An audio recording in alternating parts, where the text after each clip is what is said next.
तो तिची ओळख करून देतो. ती त्या सर्वांना हाय करते आणि त्याला घेऊन रूममध्ये निघून जाते.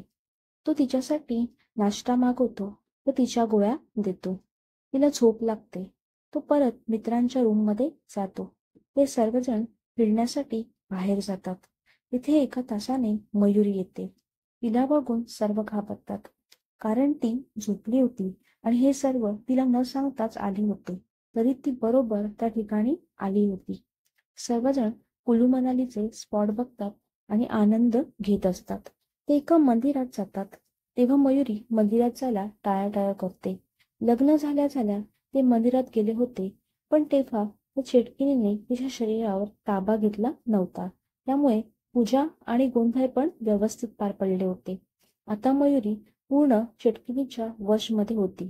त्यामुळे ती एकटीच टॅक्सीत बसते आणि हॉटेलला जाते. हे बघून सर्व विचार करू लागले. त्या सर्वांनी राहिलेले ठिकाण बघितले. मयूर ती गेल्यामुळे रिलॅक्स होता.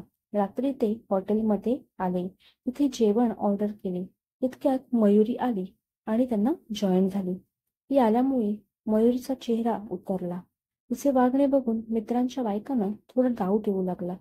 ती जेवण आल्या आल्या चिकन दोन्ही हाताने खाऊ लागते. सर्व तिच्याकडे बघतच राहतात. ती सर्व जेवण एकटीच खाऊन टाकते. इतकं कशी खाऊ शकते या विचाराने सर्वांना टेन्शन येते. मयूरला तर घामच येतो. तितक्यात हॉटेलचे झुंबर पडते. सर्व तिकडे बघू लागतात.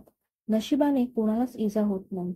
सर्वांचे लक्ष मयुरीकडे जाते, तर ती तिथून गायब असते. हे बघून सर्व आश्चर्यचकित होतात. मयुरीचा मित्र राहुल जेवण ऑर्डर करतो. थोड्या वेळाने जेवण येते. ते सर्व जेवायला सुरुवात करतात.